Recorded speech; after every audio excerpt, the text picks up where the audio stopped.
I am Ramona and welcome to Ramona Interviews. And with me in the chair today, she's back with us to talk about it.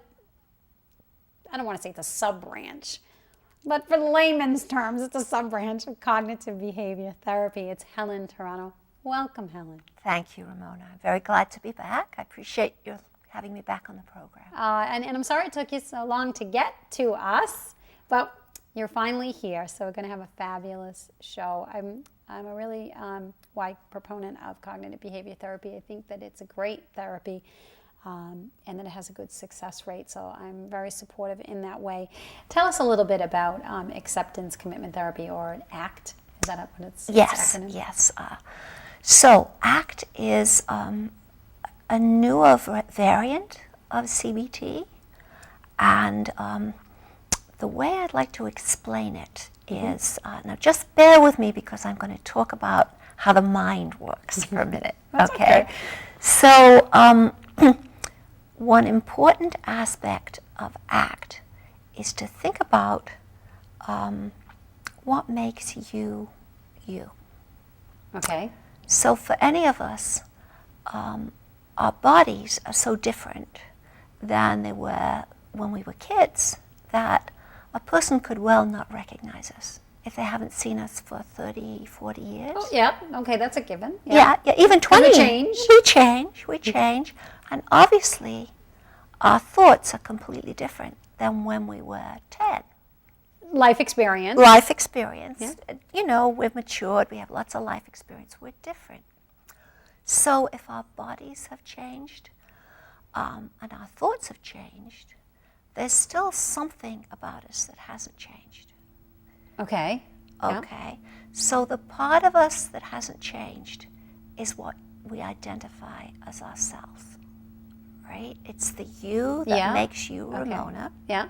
Okay. And that you that makes you Ramona is not the thinking part, because that's changed over the years, Okay. right? It's not the thinking part, it's the observing part. So if you think about yourself as a little kid, you could notice what you were thinking, you could notice what was going on in the world, you were observing. Now that same Ramona is still here all these years later. Okay, yeah. Okay, so we're going to start off with noticing that there's a part of the mind, the most deeply personal part of the mind that you identify as yourself, that doesn't actually think, it just observes. Okay. All right. So let's think about the thinking part of the mind. So imagine you had the thought that you did something that made you look foolish. Okay. Okay. That's an easy one. Yeah. Well, we could all... Everybody can recall something of that nature, yeah. Right. We could all identify with that a lot, right? So you would have thoughts like, I'm an idiot, or, how could I have done that? And you'd start feeling really embarrassed. Okay. Right?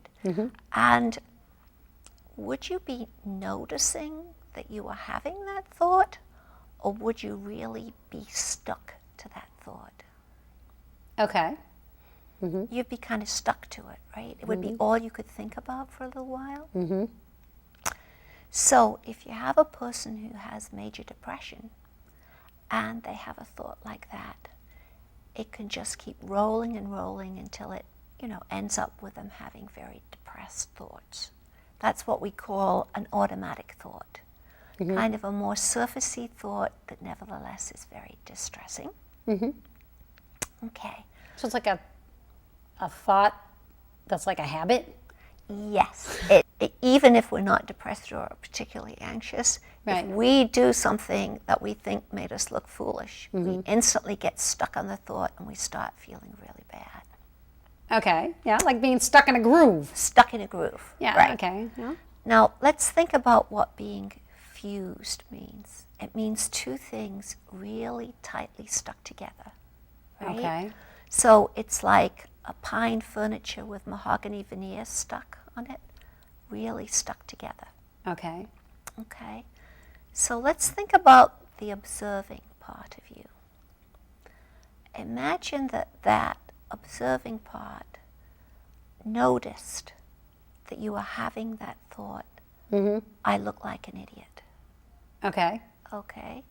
So if you think about it, you can see that noticing the thought, oh, I'm having the thought that I'm an idiot, is different than thinking, I'm an idiot. Yes. Right? Yeah, Right? absolutely. Absolutely, it's demarcation. That's right, that's right. So it's much easier to think about, well, is this a fact? I mean, am I an idiot? You can detach from it a little bit and see that it's not necessarily a fact. In ACT, one of the first things is diffusing from the thought, noticing that our observing self is who we really are, and start diffusing from our thought. So what we need to do, and this is really important for ACT, is practice being mindful for probably 15 minutes once or twice a day, so that when we really need to be mindful, we can do it. Okay. You just can't start being mindful without practicing it. So what I teach people to do is to possibly close their eyes and just notice the sounds in the room or the sounds outside the room. And when their attention wanders, just bring the attention back to your breathing and the sounds in the room. And if you like to keep your eyes open, you can also do this by focusing on an object. I have a little water fountain in my office that I have people focus on for 15 minutes just for practice. But you can do it with any interesting object. Or you can also just do something for 15 minutes that requires all your attention, like just wash dishes and pay intense attention to what you're doing. And the goal of this is so that you can start noticing the thoughts and feelings that go through your mind. And when you notice them, you don't get stuck to them in the same way. So you can just let them kind of float by and diffuse from them.